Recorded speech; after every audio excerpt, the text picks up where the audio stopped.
اس کا لبادہ اسلام کا اوڑا تھا، لیکن ایک نیا مذہب جس کے اندر جادو، ٹونا، جھاڑ پھونک اور وہ کالی دال اپنے جسم پہ مل کے بیٹھ جانا اور جنات کی باتیں، اور جو پاکستان کے اندر جو سب سے کی اپوائنٹمنٹس ہیں وہ اس نام سے شروع ہونی چاہیے، وہ اس نام پہ ختم ہونی چاہیے، کسی ایسے گھر میں نہیں جانا جہاں پہ فوتگی ہو گئی ہو یا جہاں پہ میت پڑی ہو. یہ ایک نئی قسم کا اسلام ہم نے دیکھا جو گمراہ کن ہے. اور اس کے بعد آپ یہ دیکھیں کہ جہاں پر مذہب کو ٹچ دینے کے لیے استعمال کیا جاتا ہو، پوری دنیا نے سنا کہ 25 مئی میں کو جب یہ دھرنا لے کر آئے یا لانگ مارچ لے کر آئے تو پوری دنیا نے دیکھا کہ وہ ان کے کان میں کہہ رہے ہیں خان صاحب ذرا مذہبی ٹچ دیں، اسلامی ٹچ دیں. تو جہاں اسلام کو یا مذہب کو ٹچ دینے کے لیے استعمال کیا جاتا ہو تو آپ اس کے جو پیچھے مقاصد ہیں وہ خود بخود قوم کے سامنے عیاں ہو جاتے ہیں. اور پھر شرمناک بات ہے کہ آپ چھوٹے بچوں کی کیا ٹریننگ کریں. وہ پوری دنیا میں ہر کسی نے جو سوشل میڈیا پہ بھی وہ ویڈیو دیکھی جس میں ایک بچہ جو ہے وہ کیا بول رہا ہے. میں اس بچے کو کیا الزام دے سکتی ہوں، لیکن میں اس کے ماں باپ کو ضرور کہوں گی کہ آپ نے بچے کو کسی ایسے انسان کی پرورش میں دے دیا جس کو خود پتہ نہیں ہے، جس کو جب جو بن گیا پرائم منسٹر تو اس کو خاتم النبیین کہنا نہیں آتا، اس کو صلی اللہ علیہ وآلہ وسلم کہنا نہیں آتا، اس کو لا الہ الا اللہ کہنا نہیں آتا. اور جو اس قسم کی، اب مجھے ابھی پتہ چلا کہ جب جے آئی ٹی گئی زمان پاک میں تو وہ کالے بکروں کے حصار میں وہ جے آئی ٹی کو بھی بٹھایا گیا. اور وہ یہ میں اوتھینٹک آپ کو خبر دے رہی ہوں، کالے بکروں کو جب تک وہاں پر جے آئی ٹی موجود رہی وہ کالے بکروں کو وہ گھماتے رہے اس طرح سرکل کے اندر. اور جہاں پر مرغیاں جلائی جاتی ہوں، لوگوں کو کھانے کو سبزی اور دال نہیں ملتی ہے، وہاں پہ چھتوں پہ ٹنوں کے حساب سے مرغیاں جلائی جاتی ہیں. اور سمندر کے پاس نہیں جانا، پانی کے قریب رہنا ہے، خشکی سے دور رہنا ہے. اس قسم کی جو اسلام ہے. اور پھر اپنے منہ سے بتا رہے ہیں کہ جس طرح اللہ رب العزت نے نبی پاک صلی اللہ علیہ وآلہ وسلم کی ٹریننگ کی تھی، ایسے اللہ میری ٹریننگ کر رہا ہے. کوئی مسلمان چاہے وہ جتنا بھی نیک ہو، میں نے بہت بہت نیک مسلمان بھی دیکھے ہیں، کسی نے کبھی یہ دعویٰ کیا؟ کوئی عالم دین آپ اٹھا کے لے آئیں، چاہے وہ دنیا کے ایسے ملک سے ہو جہاں پر اسلامی نظام نافذ ہے.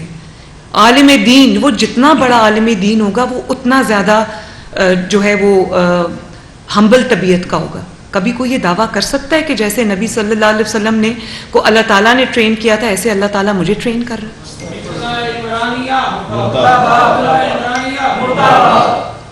تو جو چیز ہمارا دشمن نہیں کر سکا ہمارے ساتھ، وہ اس فتنے کو لانچ، ایک نئی طرح کا جو مذہب ہے وہ ہمیں دیکھنے کو مل رہا ہے.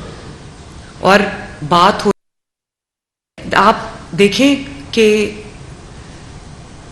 کیا کہوں میں، کیا الفاظ استعمال کروں، شرم آ جاتی ہے. بات ہوتی ہے ریاست مدینہ کی، اور ریاست مدینہ کے دائیوں نے، ریاست مدینہ کا نام لینے والوں نے، اول تو کوئی دنیا کی ریاست یہ دعویٰ کر سکتی ہے کہ ہم ریاست مدینہ بنانا چاہتے ہیں؟ آپ جانتے بھی ہیں ریاست مدینہ کیا تھی؟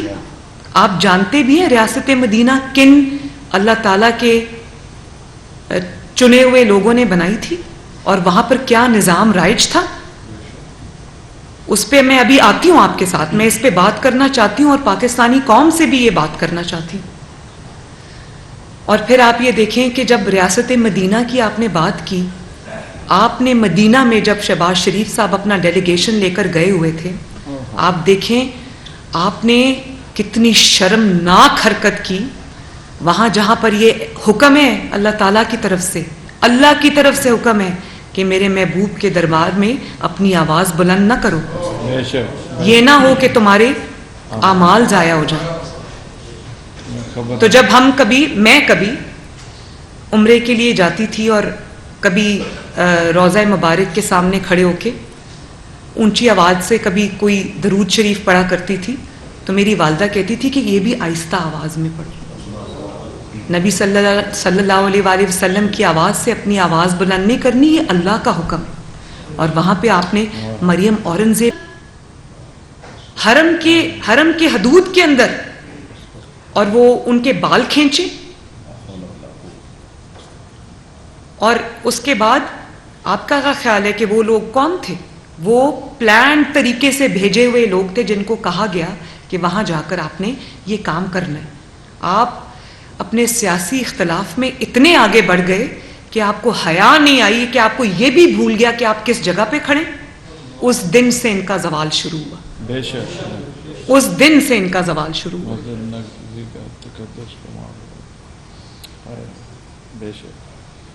اور بات صرف یہیں تک ختم نہیں ہوتی. جو حضرت عمر فاروق کی مثالیں دیتے تھے، آپ نے کتنی دفعہ عمران خان اور پی ٹی آئی کے منہ سے آپ نے ان کی زبانوں سے حضرت عمر فاروق کی مثال سنی یا نہیں سنی؟ تو حضرت عمر فاروق کی مثال جب آپ دیتے تھے کہ وہ تو اپنی ایک چادر کا بھی حساب دیا،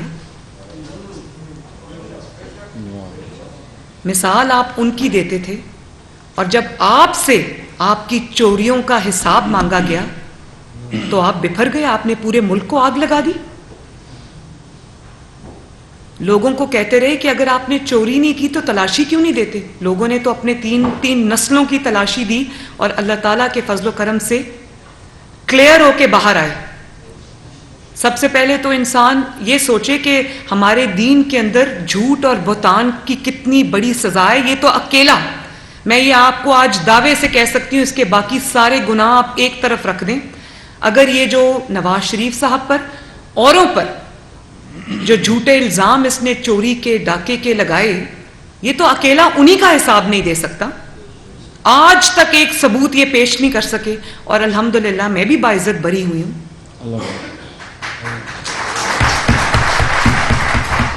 لیکن جو آپ نے جھوٹے الزام لگائے اس کا حساب کون دے گا؟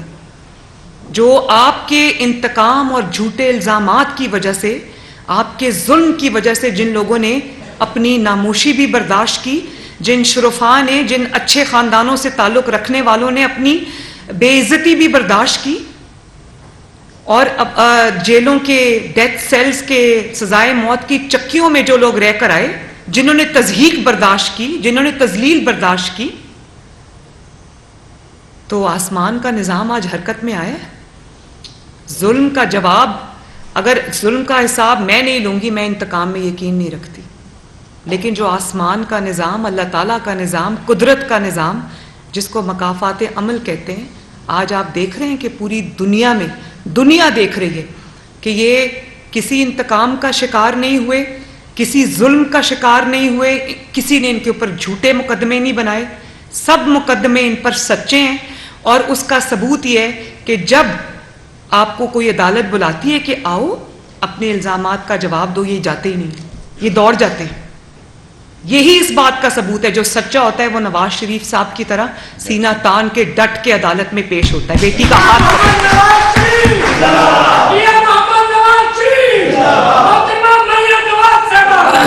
اور آپ ان کا حال دیکھو. بات کیا کہتے ہیں؟ امر بالمعروف. امر بالمعروف کا پتہ ہے، نہیں انل منکر کا پتہ نہیں ہے. کہ لوگوں کو نیکی کا حکم دو، تم سب سے پہلے اپنے آپ کو نیکی کا حکم دو، لیکن نہیں انل منکر کے برائی سے روکو، وہ نہیں روکنا. وہ برائی کی ترغیب دینی ہے، جھوٹ کی ترغیب دینی ہے، انتقام کی ترغیب دینی ہے، ملک کے اوپر حملے کرنے کی ترغیب دینی ہے، مذہب کے غلط استعمال کی ترغیب دینی ہے. وہاں پر امر بالمعروف نہیں ہے. تو مجھے یہ بتائیں کہ جب قرآن کی کوئی آیت انسان کسی اپنے جھوٹے اور شرمناک مقصد کے لیے استعمال کرے، اس شخص پہ کیا، اس شخص کی میں کیا بات کروں؟ آپ کو شرم نہیں آتی؟ آپ اپنے اندر جھانک کے دیکھیں، آپ کی پوری زندگی کیا ہے، آپ کا حال کیا ہے، آپ کا ماضی کیا تھا. آپ کو حوصلہ بھی کیسے ہوتا ہے کہ آپ امر بالمعروف جیسی آیت کو اپنی گندی سیاست کے لیے استعمال کریں؟ بڑی بات. وہ کہتے ہیں نا کہ جو تکبر آپ دیکھیں، خود اس پیڈسٹل پہ بیٹھ جاتے ہیں، مذہب کی ایسے بات کرتے ہیں کہ جیسے کوئی نیا مذہب انہوں نے بنا لیا اور یہی اس کے پرچار کرنے والے ہیں۔ میں تو اگر اس بات پہ جو اصل بات ہے وہ کرنے پہ آ جاؤں، ان کو تو منہ چھپانے کی جگہ نہ ملے۔